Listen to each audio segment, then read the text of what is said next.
Henry, Here. Mayor Shelton, Here. Vice Mayor Epps. Here. Councilman Womack, Here. all present.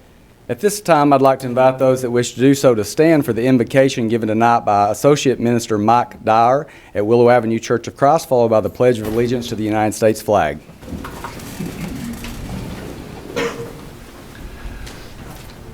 Would you bow with me? Our most gracious Heavenly Father, we're indeed thankful for all the blessings of life that we receive each day, Father. We're so thankful that we live in this country and enjoy all the freedoms that we have. And Father, we're so thankful for those that are protecting and have protected those freedoms in the past. Father, we ask your blessings upon the leaders of this country. We pray that they will turn to you for guidance and wisdom in all the decisions that they make.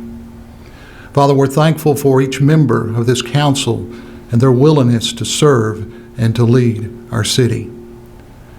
Father, we pray that this meeting will be very productive tonight, and the decisions made tonight will be a betterment for Cookeville. For these things we pray in the name of Jesus Christ. Amen. Amen. Pledge allegiance to the flag of the United States of America and to the republic for which it stands, one nation, under God, indivisible, with liberty and justice for all.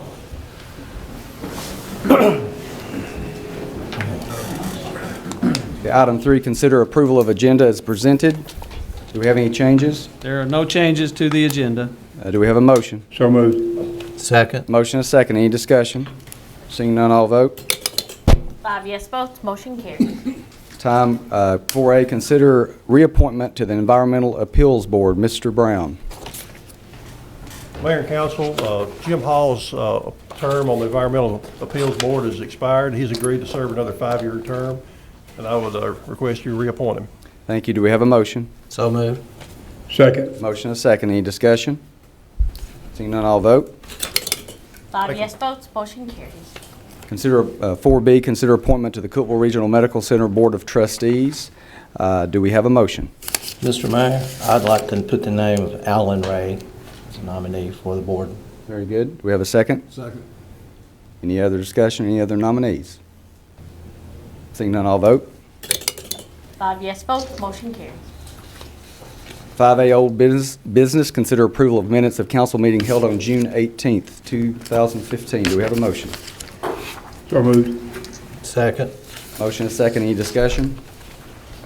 Seeing none, all vote. 5 yes votes, motion carries. 6 is our consent agenda. Item A, consider awarding bid for transformers from the electric department. 6B, awarding bids for cable from the electric department.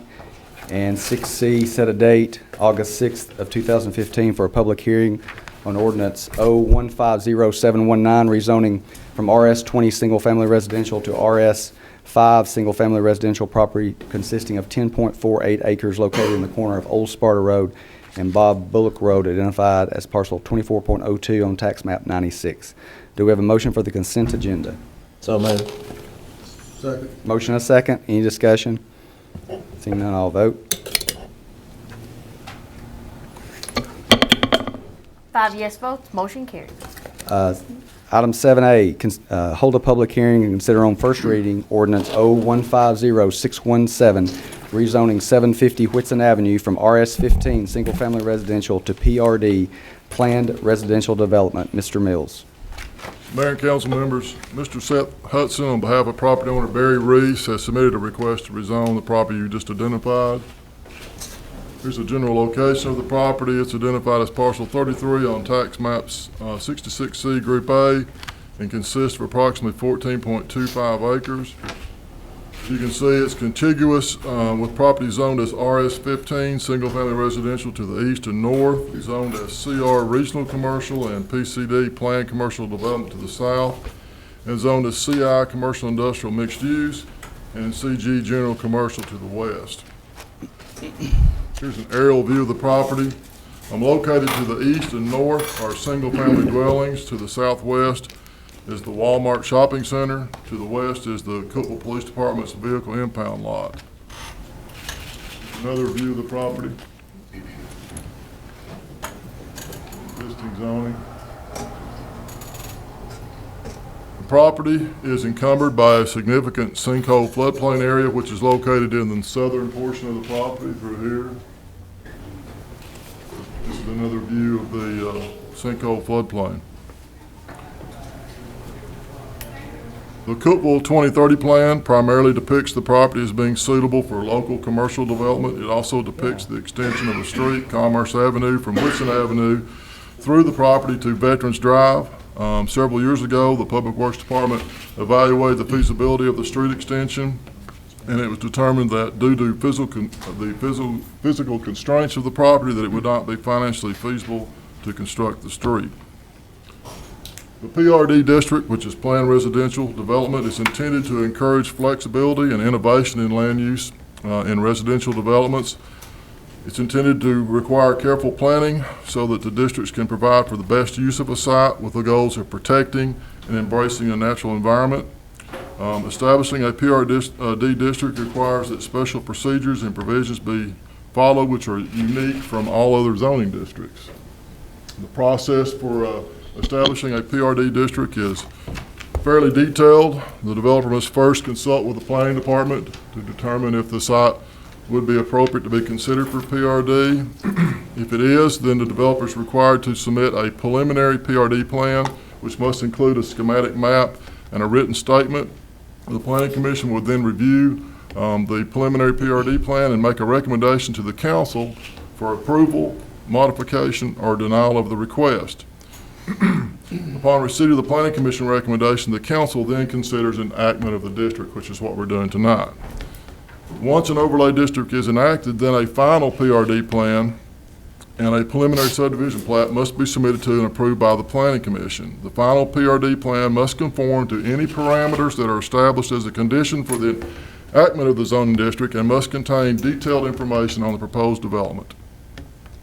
Mr. Hudson has submitted the materials required to consider the subject property for PRD. The PRD again has special provisions, which includes standards for screening and buffering along the perimeter. They require that a minimum of the area of the site be provided or maintained as open space, 25%. The location, height, and bulk of all buildings and structures must be depicted on the final plan. The type, use, and elevation and perspective drawings of all structures must be provided, and floor plans of all structures must be provided. In the benefits of PRD from the city's perspective, first are greater control of development and preservation of environmentally sensitive areas. For the developer, it gives them more flexibility in the development and does allow higher density and the ability to cluster housing. And as I stated, Mr. Hudson has submitted the materials necessary for the PRD zoning. His original proposal included a development of 64 lots on the 14.25 acres. He also indicated in his written statement that the development would consist of single-family townhouses. Townhouses are individually owned single-family structures located on individual lots, so they're taxed separately. The development would consist of, the townhouses would range in square footage of 1,400 to 2,000, and his proposal originally was for the number of bedrooms to range from 2 to 4 units.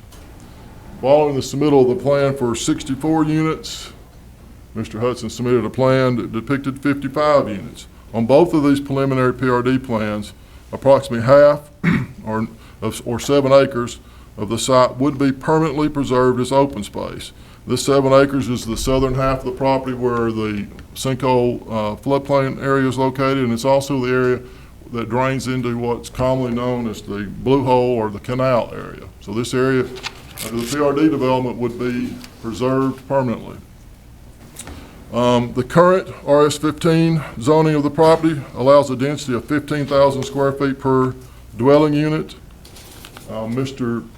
Hudson submitted a plat of the property, dividing it into lots of 15,000, and it depicts that 28 lots could be developed on the property. If you excluded all the property that would be necessary for right-of-way construction, then under using the same density of 15,000 square feet, approximately 41 lots could be built on the subject property. They then submitted a plan.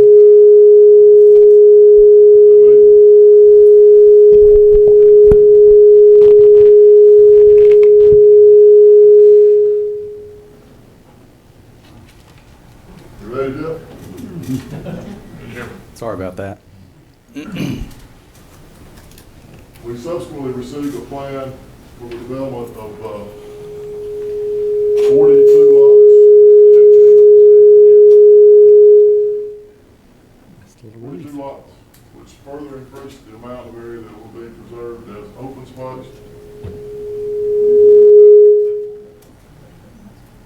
The plan depicts that the property would be accessed from two different points off of Whitson, and the access points would come across property that's owned by an adjacent property owner, from which it's the planning department's understanding that the developers have an agreement to acquire this property. This adjacent property, which again is through here, is zoned as CG General Commercial. Now, through this process, numerous nearby residents and other citizens have expressed several concerns regarding the proposed rezoning and the development of the property in general. These concerns include the loss of green space, or the loss of privacy, negative impact on property values, overcrowding at Capshaw School, traffic impact and safety concerns on Whitson Avenue, the lack of sidewalks on Whitson Avenue, and negative impact on the environment. It's important to note that this property is privately owned, and the owner has the right to develop the property if he so chooses. In the opinion of the planning department, the development of the property under the requirements of PRD zoning would help to preserve the green space and provide a better screen and buffer for adjoining properties, and would minimize the impact on the nearby environmentally sensitive areas. And again, the submitted PRD plan indicates that the southern half of the property would be preserved as open space, and that buffer areas of 30 feet in width with screening would be provided along the perimeter boundaries. And again, the PRD district is unique, and it offers significant flexibility in development. An important advantage of the PRD zoning is that it allows, again, for the clustering of development units on the portion of the property most suitable for development, while preserving and protecting the portions that are, again, have environmental issues. Another significant benefit of PRD zoning is the ability of the city to establish binding parameters to minimize the impact on adjacent properties. The Planning Commission unanimously approved the Planning Department's recommendation to approve the rezoning request subject to the following conditions and parameters. First, that there would be a reduction of the total density to closer approximate the total number of dwelling units to that which could be developed under RS-15 zoning, and this was indicated at the Planning Commission meeting as 41 units. Second, to restrict the dwellings along the perimeter of the development adjacent to existing single-family homes to single-story dwellings.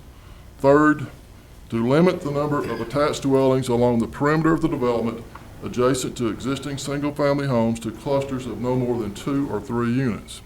Of course, the council, if it determines that rezoning to PRD is appropriate, may of course concur with the conditions recommended by the Planning Commission, or they may remove, modify, or add parameters. I've been asked about the establishment of other parameters that I believe would be appropriate to consider in this situation, and those are: the council could consider establishing a specific maximum number of dwelling units. They could consider establishing the maximum number of bedrooms that would be allowed in any dwelling unit. They can specify the composition and percentage of exterior building materials.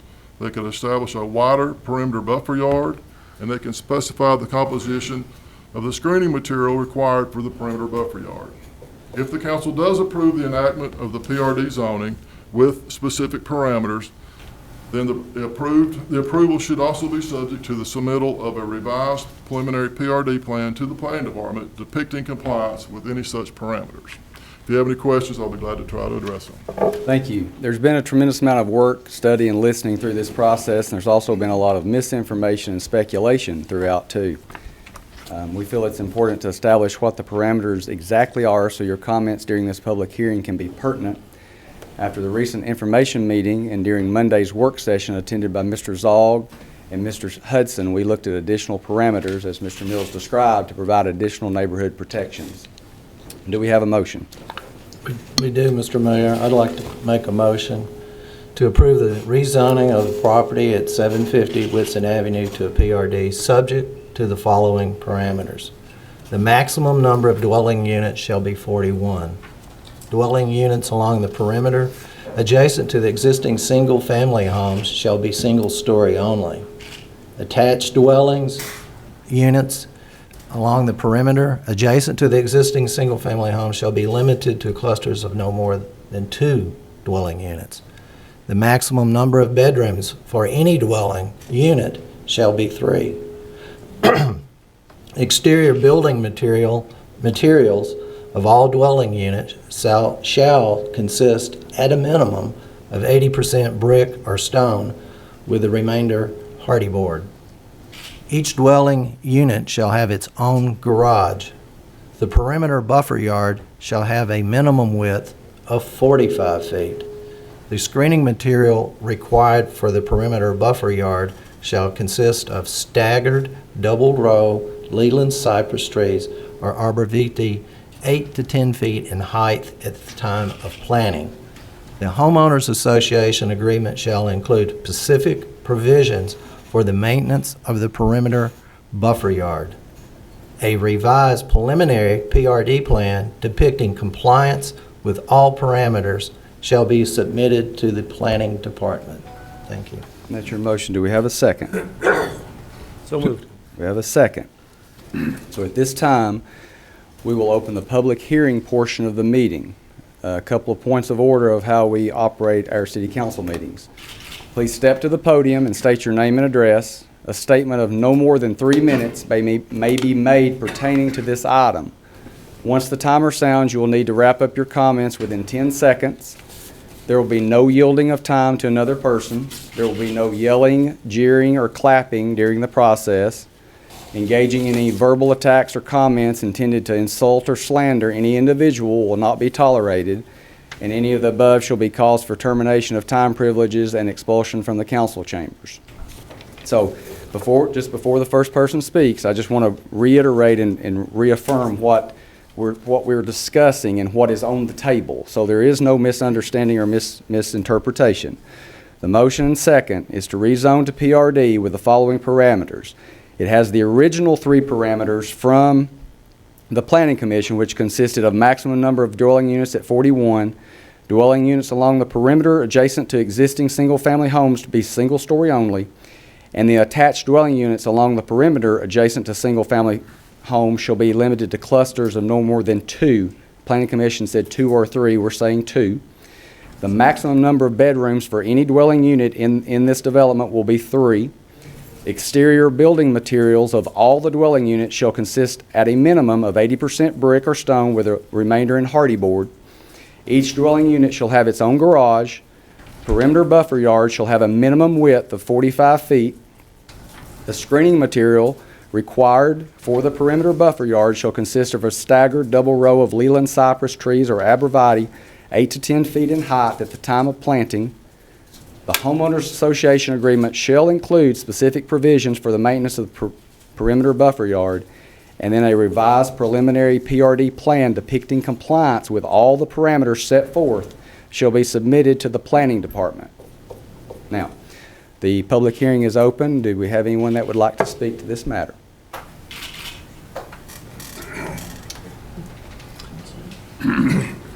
My name is Robert Zog, and I reside at 525 South Maple Avenue. And I think my property probably has as good a view as any, direct view of the land in question.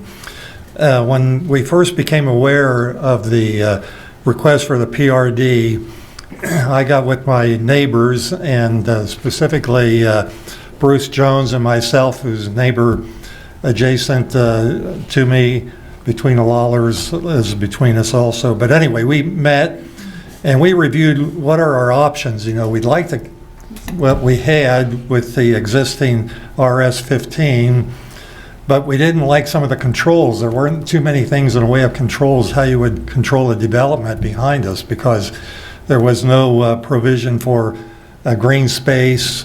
The distance was defined, but there could be storage sheds and things like that put up right against within 5 feet of our property line. So we studied the PRD, and Bruce went ahead and got a copy of the regulations, the zoning regulations on that, and we spent quite a bit of time, and then we had a lot of meetings with our neighbors. We went through the different options, and then we followed that up and came to some agreement and said there are a lot of advantages because you can specify, like were pointed out by James Mills here tonight, with going the PRD route. The one thing we did, we agree with most of what's up here. We would have liked to have had a wider buffer zone instead of 45 feet, 60 feet. That's the one thing that we would have preferred out of that. We do like everything else that was presented, and I was involved in a council meeting that was mentioned earlier along with Seth and Hudson, and we kind of came to mostly an agreement on what was presented here tonight. I've since checked with my immediate neighbors that face this property, the Atkinsons on the one side, and then the Lawlers that are here also, and the Jones and the Byers. And we all were willing to accept the provisions here, although we desired a little bit more of a buffer zone than the 45 feet. We leaned either the 50 or 60 feet. But other than that, we were agreeable to this PRD presentation that was given. So, and I do wish to thank that openness of the council and working with James Mills and getting educated on what all the PRD involved. That they've been very helpful, and I appreciate the openness of you all. That's it. Thank you, Mr. Zog. Anyone else?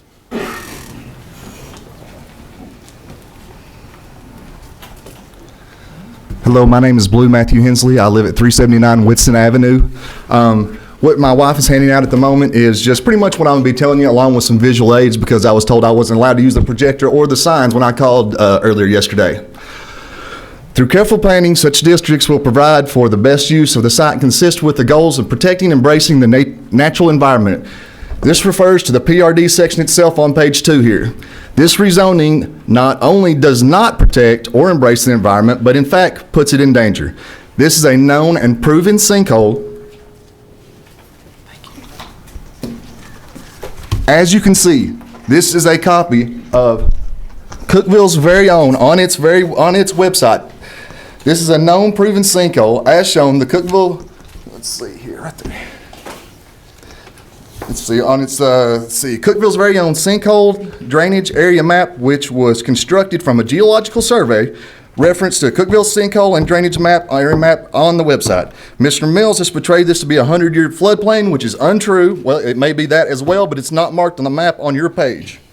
Therefore, increasing the density of the parcel would not only be careless, but negligent, and open the city to numerous lawsuits ranging from destruction of property from adjacent buildings and homes, citywide clean water issues, a neighborhood water drainage issue. The PRD has no more environmental testing than the current zoning does. There is no extra testing for the environment for this.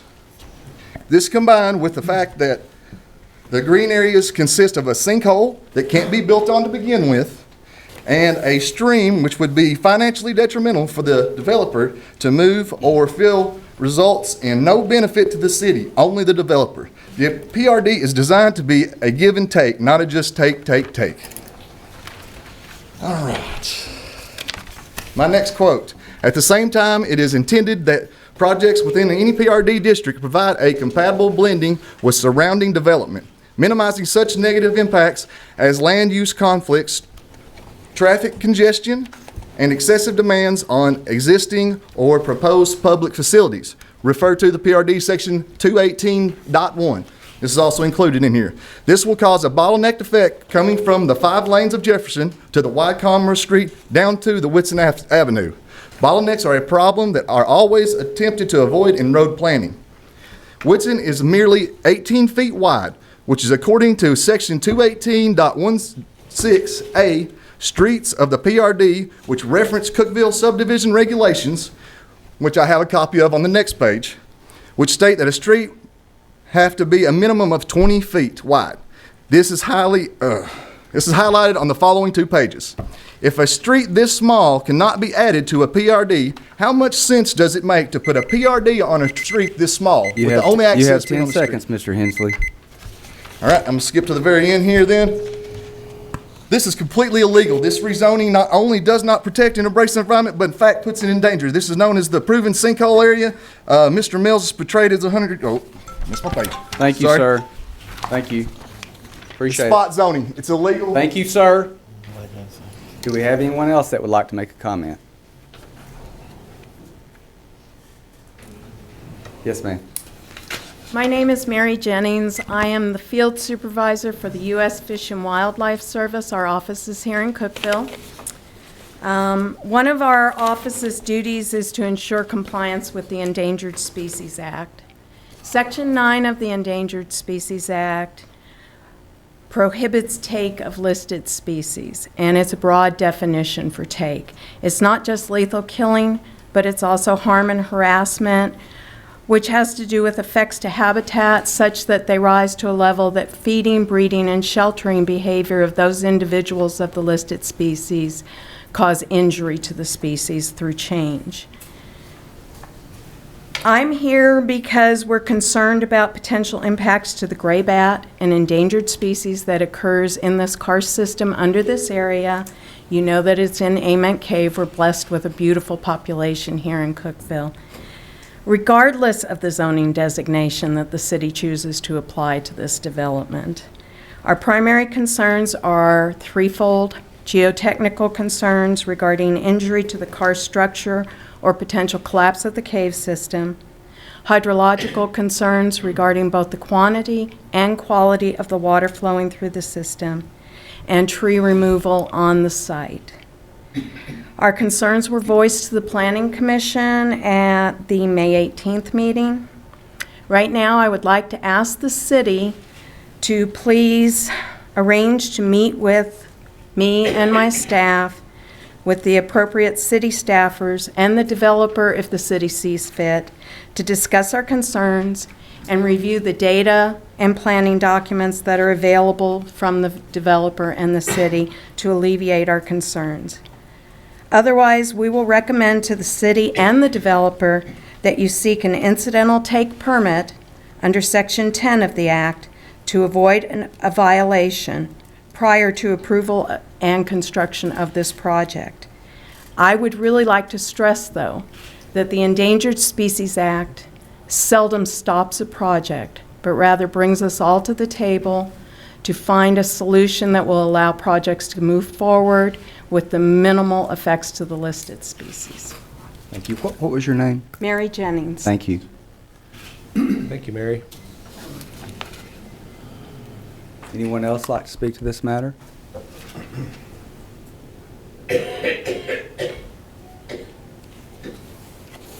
Please identify yourself and your address, please.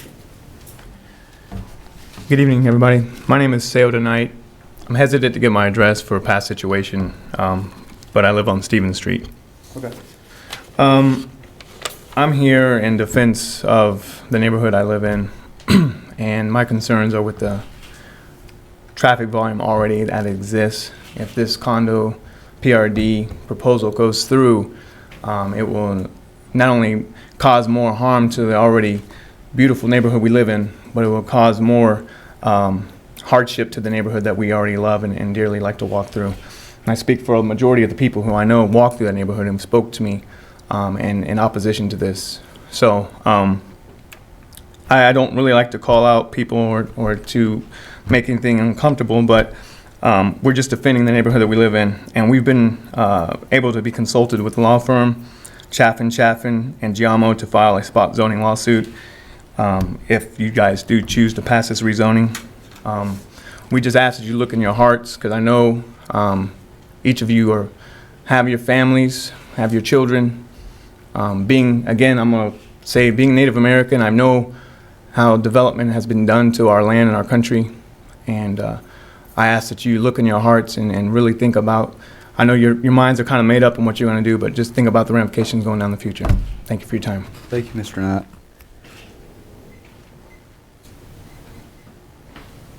Anyone else?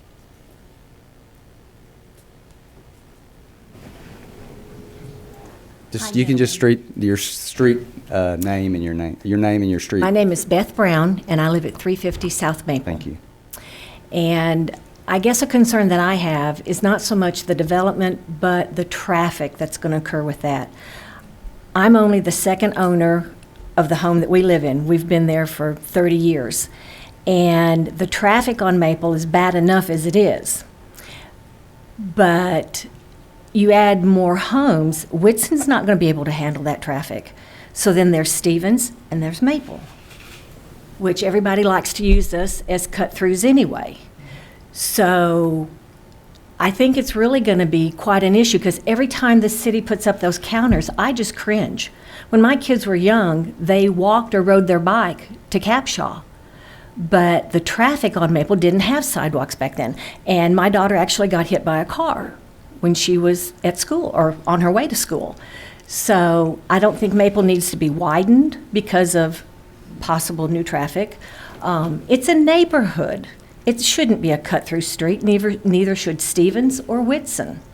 I don't know, you all have a hard job, and I appreciate the effort that you're putting into it. I wouldn't want to be in your shoes. I don't know what the answer is. I just know I don't want more traffic. I want our neighborhood to stay a neighborhood, all of our streets over there.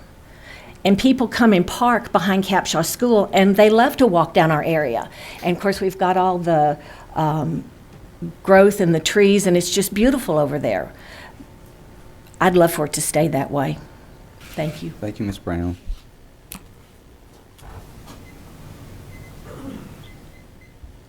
Anyone else?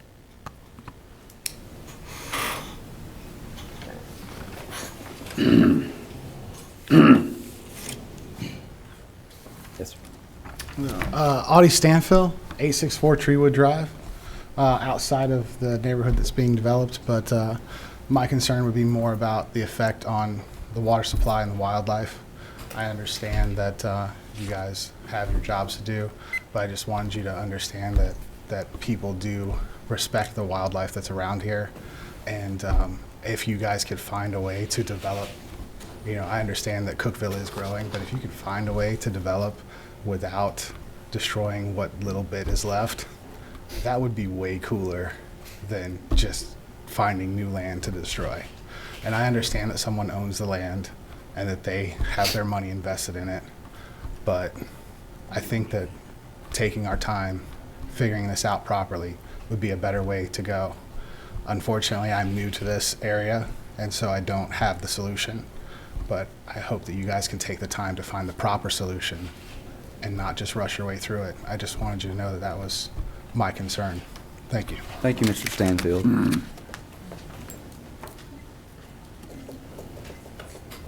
Anyone else? My name is Mary Lee Hall, and I live at 441 Whitson Avenue. To Audie's point, I really do appreciate the natural environment that we have, and I wanted to say tonight that that I appreciate the jobs that y'all are doing, and this process has been so interesting to be a part of. And while I felt very threatened in the neighborhood, and I have worried deeply about the environment, I have appreciated that we've had a give and take. And I recognize that we are going to compromise. But as I've considered it, I've thought especially about my street, Whitson, which is unbelievably narrow, and it's hard for two cars to pass each other. And I reckon there is going to be a traffic problem. I haven't heard. I assume there's nothing going to be done about Whitson because I've heard nobody say anything about it. And so I assume nothing will be done to Whitson.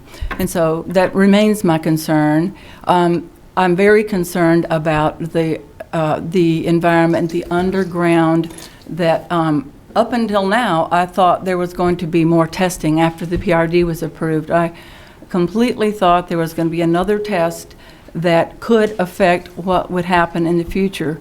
I don't know if that's right or wrong, but just tonight I heard that there was not. I greatly am interested in testing to make sure, because it would be a travesty to have other sinkholes open up, or to have our precious colony of brown bats affected, or have our water supply affected. And to the neighborhood concept, I have come to feel the neighborhood. I work like everybody else. I haven't known my neighbors as well, but walking around talking about this, I've come to feel the neighborhood. And I recognize that will absolutely not be there ever again. And essentially, to me, that's cut off, and that's not part of the neighborhood anymore. And so I would mourn that. And I understand that I'm not alone in it, and so some of the other property owners aren't either. But I just want to say that. Oh, and one more thing I wanted to say was, I appreciate you stipulating the coverage, the brick and hardy board, because I think that will make it appear nicer. And I think that in terms of making Cookeville really stand out as a special place, and when we take the time to consider these things, to really consider this environment, consider these sinkholes, to consider the wetlands that are all around this area that developers seem to feel like they can fill in, and then pay the credit, do the whatever to make up for it later, their karma get adjusted. I think right now we got the precious time to pay attention to it and to honor it. And so I appreciate that we're doing that together. Thank you. Thank you, Ms. Hall.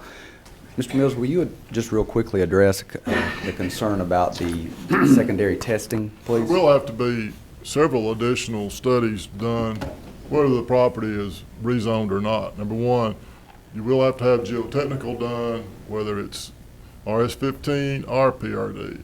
And based on those results, the proposal may have to be changed. But there will have to be additional studies. They'll have to have stormwater studies done to show how they're going to retain, which have to be, or detain the water. That'll have to be approved by our Public Works Department. There are a slew of things that still have to be done in order for the development to occur. Thank you. Okay, do we have other comments from the public? I'm very concerned about the small road that's on Whitson Avenue, and that we may not have enough access for emergency personnel, like the fire department and police department. If there's already such congested traffic, I'm just concerned about the people that might need access to those emergency services. Thank you. Thank you. Anyone else? Go ahead, ma'am. I just have a question. The alternative of, Can you pull the microphone down so we can think? Thank you. the alternative of not rezoning means that this private property remains the RS-15. So this private property can be developed with less stringent regulations. Is that correct? Yes. Do I understand that That's correctly? correct. So the purpose of this is just to rezone it for a more stringent development, should the development even occur? That's correct. That's correct. Okay, thank you. Thank you. Yes. Jim Kennedy, 630 Maple Trace, and we're to the south of the development area there. My neighbors have really expressed a lot of my concerns. There's just one thing I would like to add. We experienced the building of Maple Point, which is just across the street from Maple Trace. One of the things that we witnessed and had to live with was contractors coming in, making deliveries prior to 8 o'clock in the morning. And, that's our private time. Most of us are out going to work by 8, and most of us are back home by 5 or 5:30. So I would ask that you would put a restriction in there that no deliveries or construction start before 8, and everything has to be completed by 5 p.m. each workday. Thank you. Thank you, Mr. Kennedy.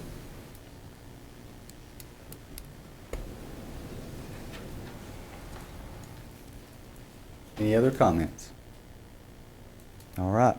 This will close the public hearing portion of the meeting.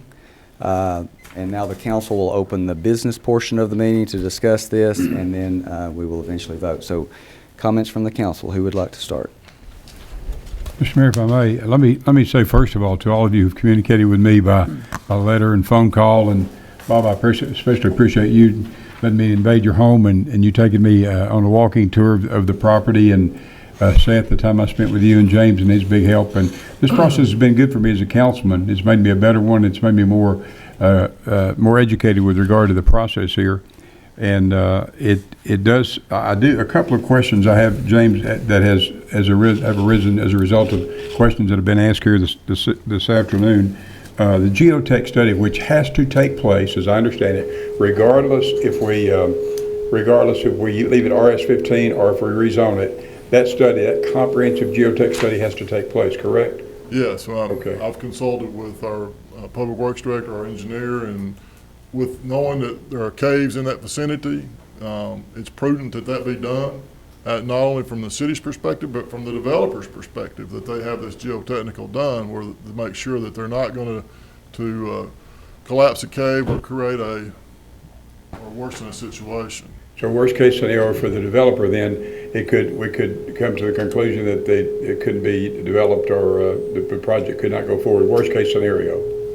That would be the worst case scenario. If it does show, if a geotechnical does show there's concerns about caves, then what likely would happen, assuming the developer wants to proceed with development, that we would have a revised plan that would have to go back through the process to avoid developing in areas that are shown to be not suitable for development. Would the geotech study address the sinkhole issue? Well, it'll primarily try to identify what's underneath the ground.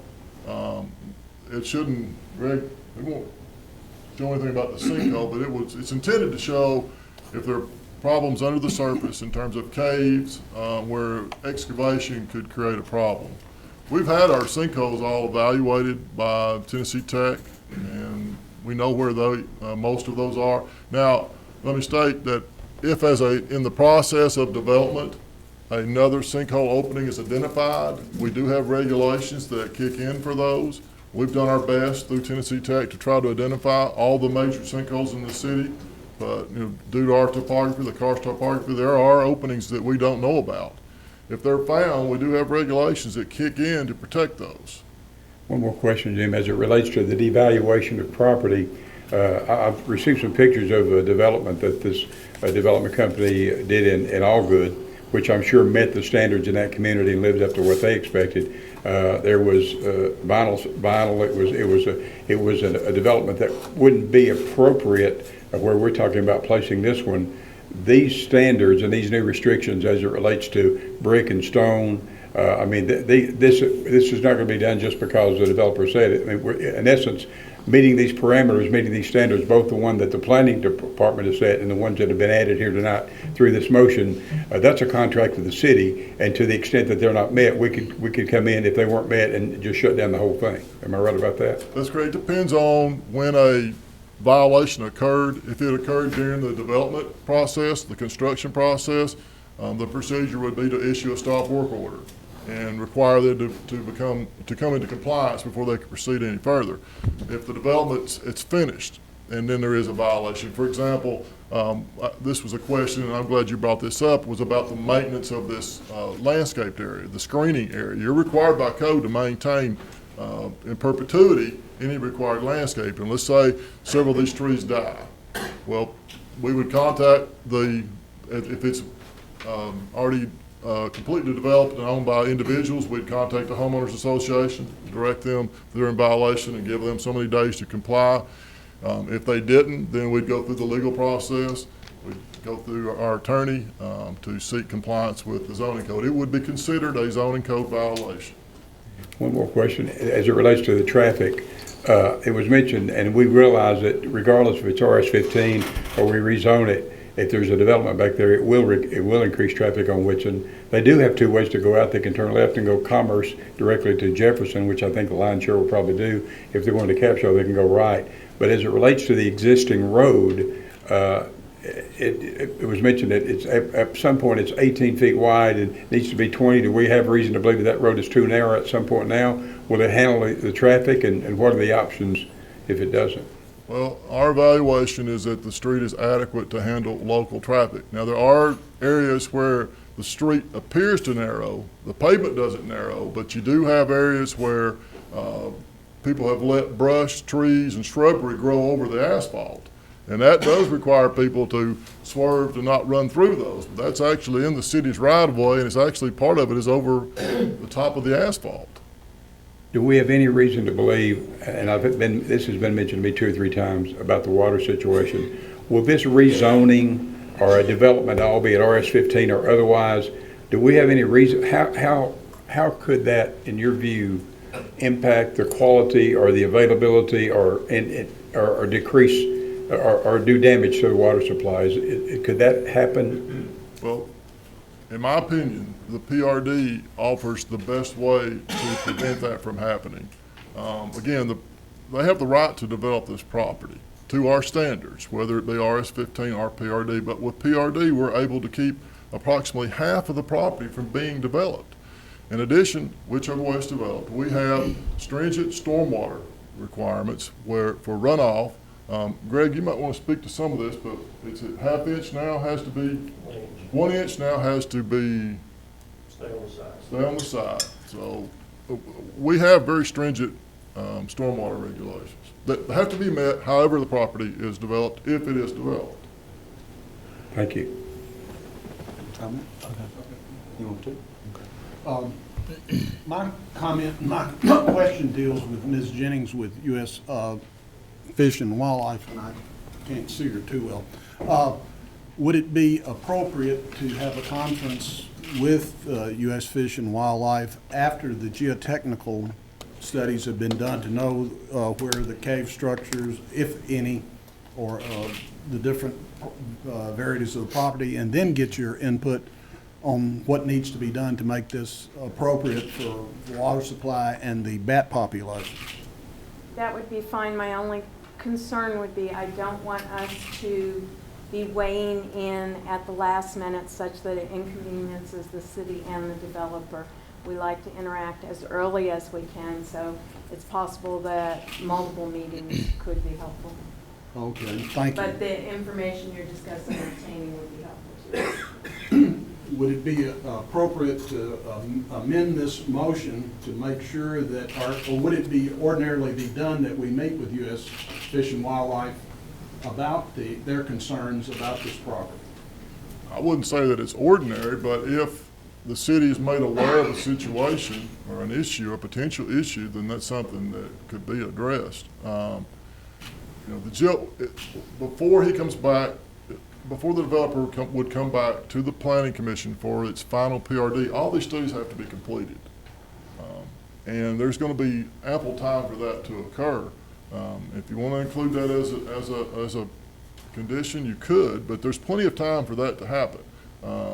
Because it's going to take, you don't go out tomorrow and have a geotechnical study done tomorrow. You've got to line up a firm. There's lots of other engineering studies that have to be completed. All that has to be finalized when they come back for the final PRD. So nothing happens before all those studies are done, and then it comes back to the Planning Commission to approve what we included in the original amendment or motion, which was the PRD final. Yeah, yes, that's correct. And that final PRD plan would be done in conjunction with a preliminary subdivision plan. That final PRD plan would reflect all the parameters that have been established, and in addition to all the standards of the zoning code. And that document is recorded at the courthouse. All right, and that's permanent for anybody the public can come and get to monitor to make sure this is that the things that have been established will be met. The preliminary plat, but that has to be approved before any construction can begin. You must have that preliminary plat approved, and that's reviewed by all departments. All your engineering studies have to be done. Then, once your plat's approved, then you must meet with all the department heads or the departments to ensure compliance with all the city standards. Then you begin construction. So we're looking several months down the road at the earliest.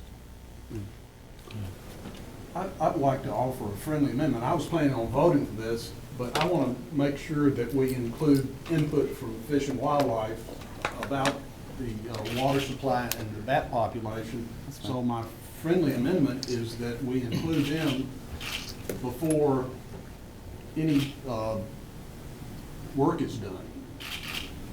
So the amendment would be to follow the process, but just to ensure that it's in the process. Is that what you're saying? Dealings with Fish and Wildlife be done, and we get their input, and the Planning Commission gets their input. It won't come back to the City Council. It will- It right. will go to the planning commission, and I want to make sure that the Fish and Wildlife's input at several stages before geotechnical work is done and after geotechnical work is done and before any construction is started, that we get their input to make sure that we're not doing any harm to the water supply or the bat population. Okay, you could state that as, that be done prior to receiving final PRD approval from the planning To commission. receiving final PRD. I'll make that as a friendly amendment. Would you like to word that, Mr. Rader, so that we get it properly worded? Sure. As I understand, Dr. Womack's concern is that he wants to include Fish and Wildlife and be sure that they've been consulted. So I'd suggest the language of the motion to be that the developer and/or the city staff have an opportunity to discuss the proposed development with U.S. Fish and Wildlife prior to the final plat being submitted to the Planning Commission for the final approval. Very good. And so that is a motion by Dr. Womack. Do we have a second? Second. We have a motion and a second. Any discussion among the council on the amendment? Another thing, I can't see Mrs. Jennings. Are you okay with that? That sounds wonderful. Okay.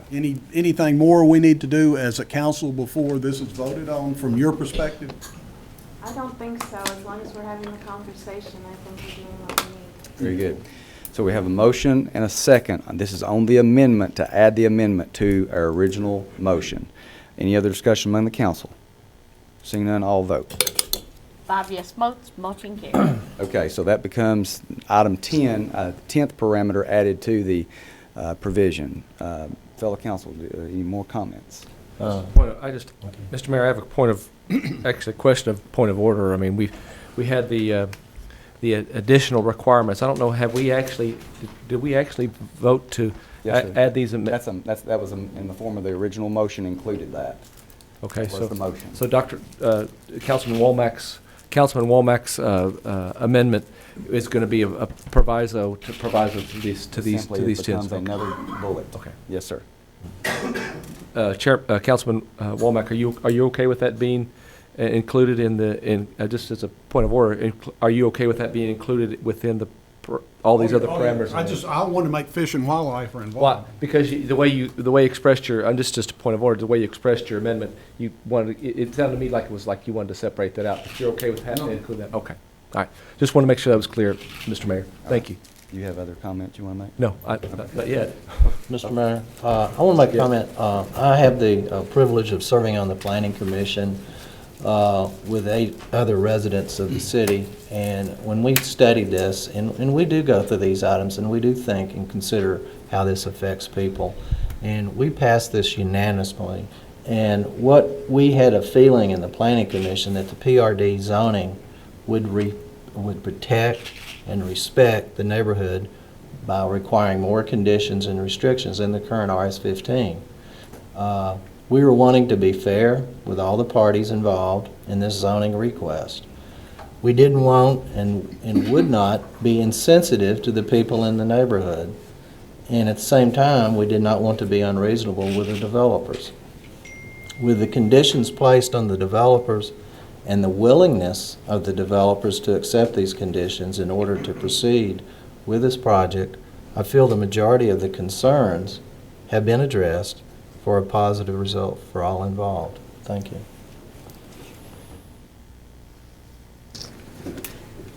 Anybody else? Yeah, Mr. Mayor, I'd go like to first. say I don't something. care.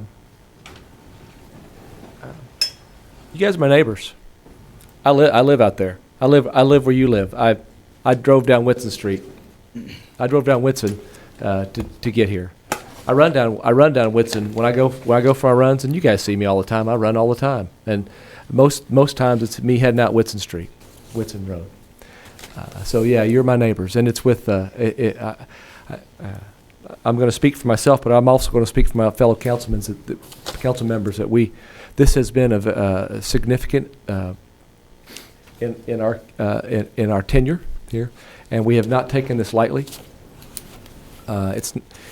We are not reluctant to look at and address the issues that every one of you have presented. I am very grateful for the passion and the sincerity that you all have for your neighborhood. And the reason why I love that is because this is what makes Cookeville what I feel is the best community in Tennessee, and one of my most favorite place to live of all places. Okay, I appreciate that sincerity very much, and that passion for your neighborhood. That being said, I am going to vote. I'm going to vote for the PRD because it offers us the best controls to maintain this passion and this sincerity, while also allowing Cookeville to grow as, and it is going to grow. You know why? Because Cookeville is a great place to live. It's a wonderful community, and it has wonderful neighbors. I think what we're doing tonight is just going to have a portend to the future, because I think what we do today and tonight will be send a message to I guess I'm speaking for myself, but I guess I'm speaking for the rest of the council. We'll send a message to the rest of our developers is that these are the things that we so desire for our neighbors and our family. Okay, so this is kind of where I'm coming from with this. You're my neighbors, and I really appreciate you guys coming here. I appreciate the Lawlers taking the time to show me around their house and their concerns about development. I appreciate every one of you that have called me and have sent me letters. You are wonderful. Thank you for being the people you are, and I love my neighbors. Thank you, guys. Thanks, Larry. I would just say I truly believe that the PRD is the best for this, zoning for this, because it does offer the most restrictions that we can make sure the property is best developed both aesthetically and environmentally. You know, this was very unique in the times I've served on the council before. Usually when you're rezoning a piece or looking at rezoning, there's one particular group that has concerns. This had 2 or 3 very different groups that had concerns, and you know, our job, the baseline is that the property has been purchased and is going to be developed, and how best do we develop it to protect the neighbors, to protect the environment, to do what we can for all the concerns that's been expressed to us. And I truly appreciate, I read every single letter, every email, the calls. I appreciate the process. That's what this is about.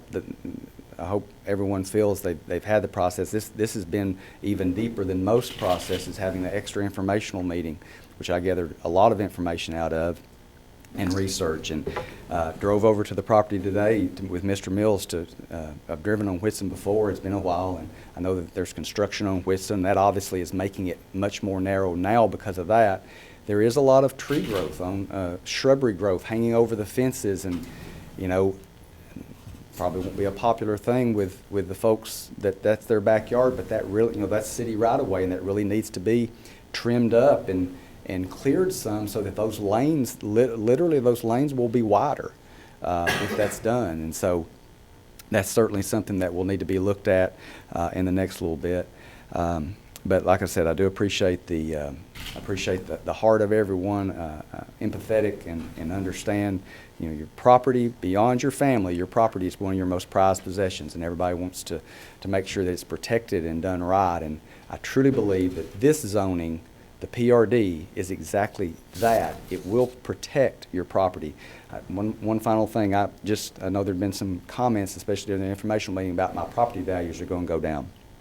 I went and did a little research, pulled some records at the property assessor's office, and compared, pulled a couple of houses in Stonebridge and a couple in Hampton Court and a couple in Maple, and looked at the values before Maple, the condos were built, but 2005 they were built, before and after, and the average value of those homes in those 3-4 areas has gone up about 18 to 20% since those were built.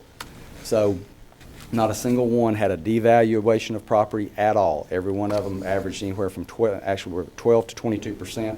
The average was right at 18 because of the different values. So anyway, I do believe this is the best thing. One last thing, I'm glad that U.S. Fish and Wildlife are here because I've been concerned about the bat population in Emmett Cave. That is a spectacular sight in the summer at dusk. See the bats come out at night, and I want to make sure that nothing happens with this development that disturbs the bat population.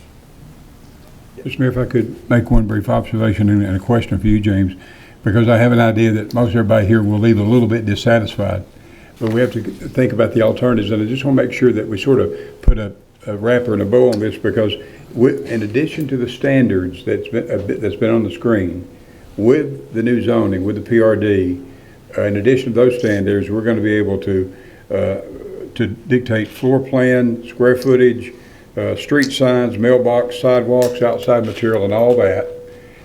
And basically, in addition to what we've talked about, but the alternative would be if we left it RS-15, as I understand it, RS-15, and this development company and others, I think we're all going to agree that something's going to be there. What's going to be the alternative to PRD? It's RS-15. And if I understand correctly, James, RS-15, we don't control building materials. It could be, and I'm not saying this company would do it, but it could be vinyl. We can't control square footage. They could, even under RS-15, put double wides in there if they had a permanent foundation. So if you leave here a little bit dissatisfied, realize the alternative could be something that would be less palatable and less acceptable. And I think because of your input and because of the help of our planning department, you made this a better process. You helped to educate us all. And I think sitting down with folks like Bob and others, we've come to something that hopefully everybody can live with. And in that regard, I plan to vote affirmative also. Good. Any other comments? Seeing none, I'll vote. 5 yes votes, motion carries.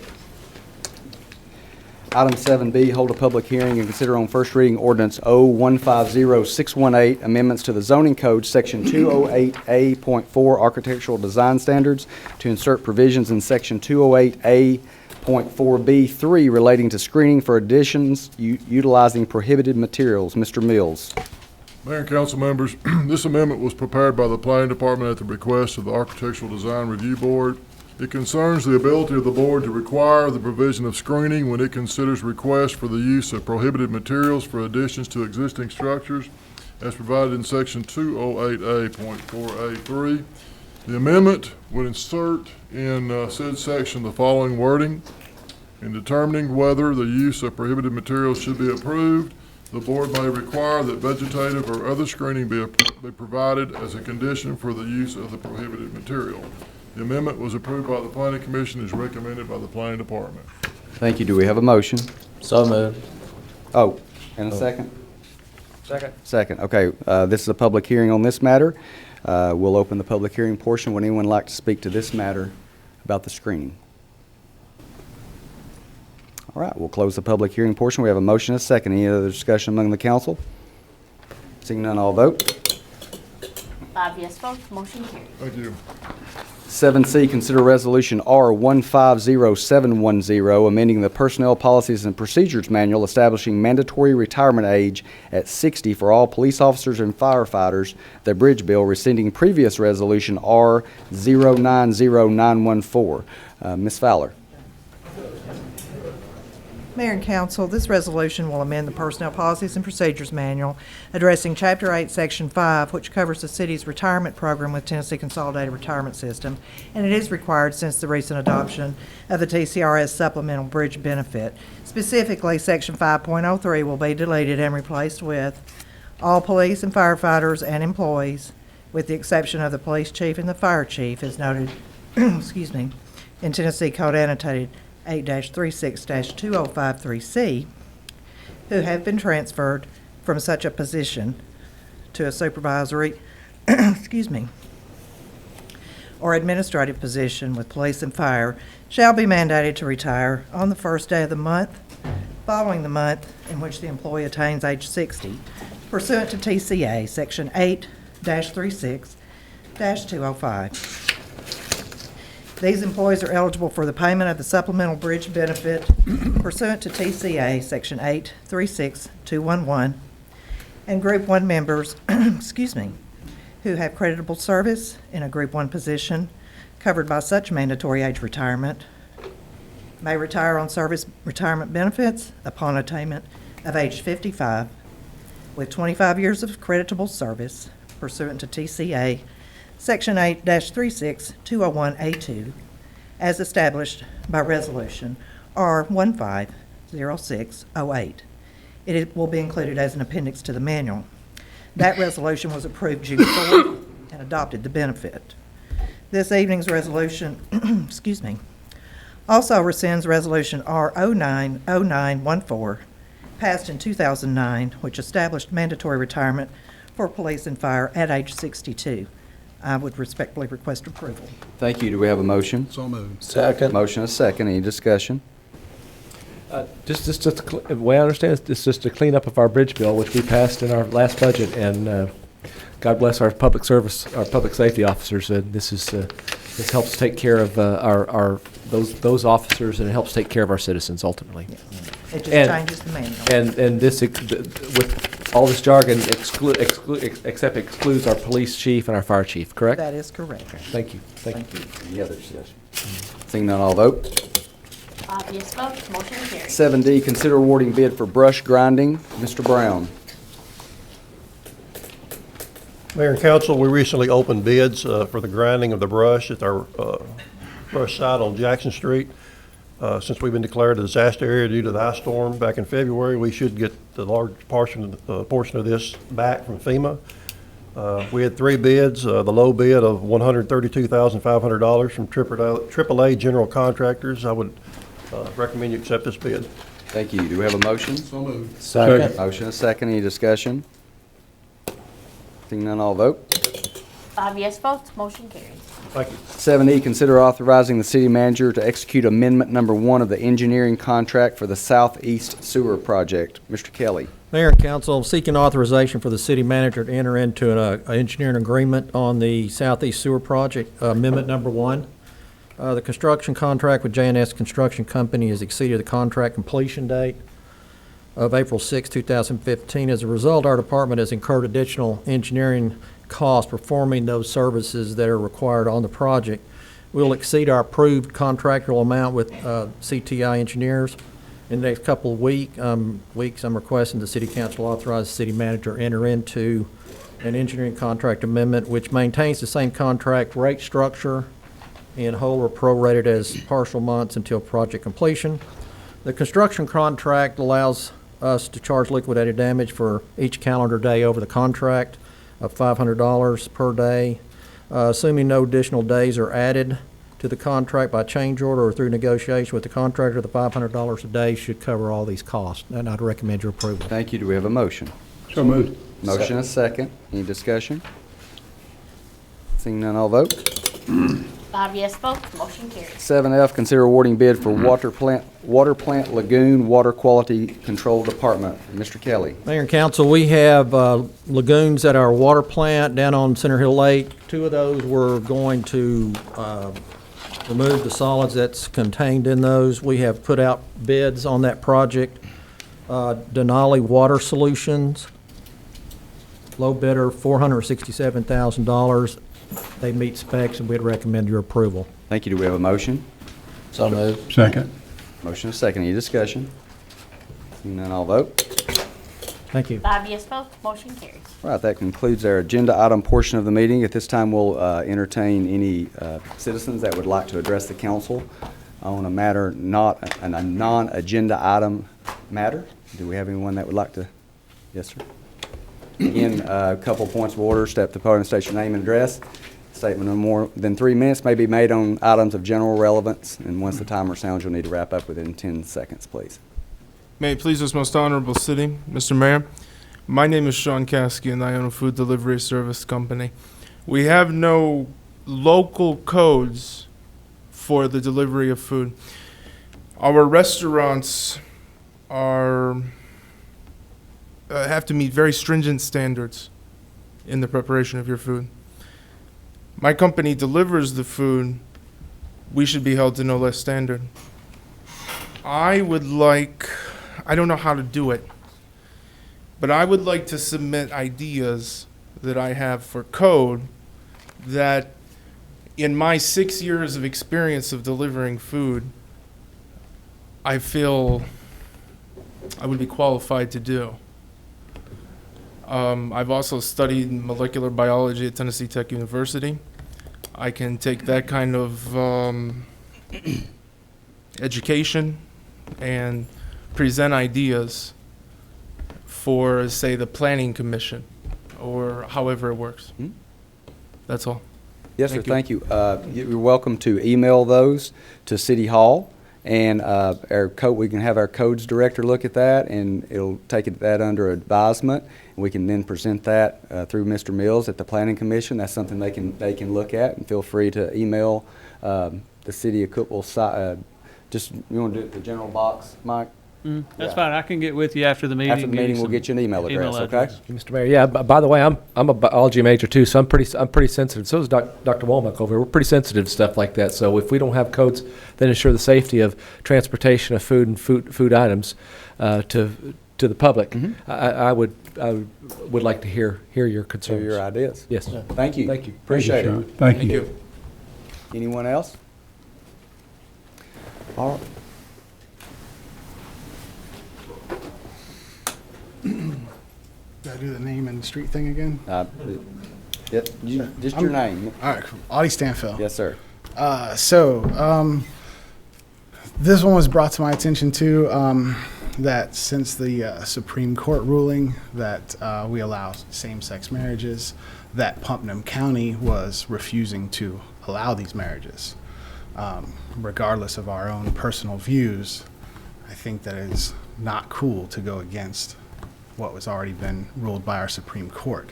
I do not know how that interaction is between the city of Cookeville and Putnam County. However, I would like to know how that's going to be addressed as far as the city of Cookeville goes. Thank you for your comments. I mean, the city has no control of that. However, I believe there was an article in the Herald Citizen that referenced that said the county clerks were issuing all 95 counties are issuing them. So awesome. Yes, sir. Thank you. Yeah, and address. You sit on the county commission. Go give a holler to Wayne Neighbors. Okay. Wayne Neighbors. Wayne Neighbors, give him a holler. Wayne Neighbors. Yes. Wayne. Yeah, Wayne Neighbors, give him a holler, and because he's our Putnam County clerk, he should be able to address all your concerns and answer any questions you may have. Awesome. Thank you so much. Thank you, sir. Thanks for your question.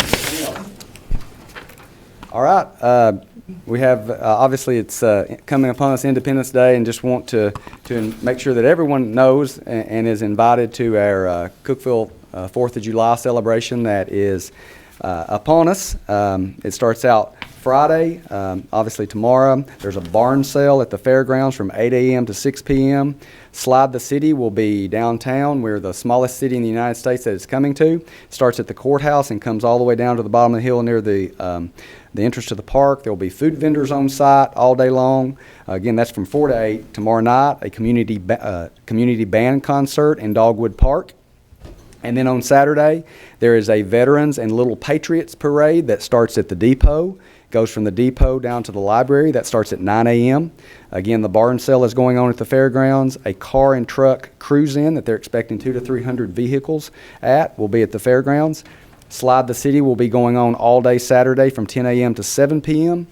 And then culminating in a fireworks show at 8:45 Saturday night. We will have a fairly large window there that if it is raining, we'll still hopefully get that off. It's supposed to be just scattered showers. That is at 8:45 p.m. And there will be a synchronized music soundtrack to that.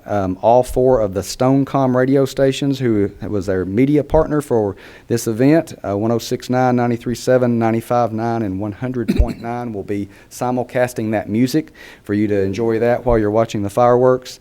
And all this is possible because of great partnerships. Our city council, our entire city department heads, Putnam County, Randy Porter, and the county commission there, the fair board, Cityscape, who facilitate a lot of the events downtown, and then several businesses that stepped up to make this possible: Wilson Bank and Trust, First National Bank, CrossFit Mayhem, Cumberland Auto Center, Gall Bernhardt Associates, Life Church, Roland Digital Media, Twin Lakes, Coca-Cola, and Hampton Inn. And we just appreciate that, of them all partnering and recognizing to have a really neat celebration for our community this year, and hopefully it can be something that's an annual event. And I know, Dr. Wambach, you had something to share as well.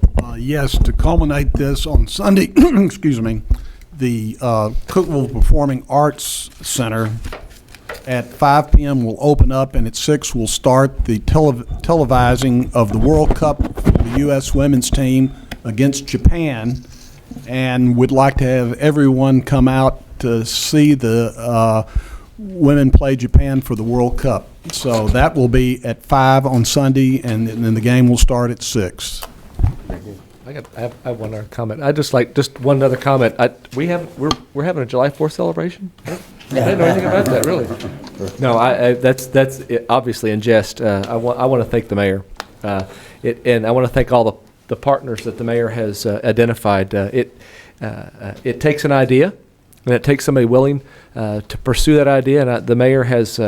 We were at a debate back at Avery Trace, and you got up and said, we need to have a July 4th celebration. And he's worked tirelessly to help this get this through. And I want to thank the mayor for doing that. And I want to thank everybody else for jumping on a wonderful idea. Again, it identifies Cookeville as one of the best and most awesome places that you can live. So thank you, Mayor, and thank you, Cookeville, for getting this done. Anybody else? I'm good. We will stand adjourned.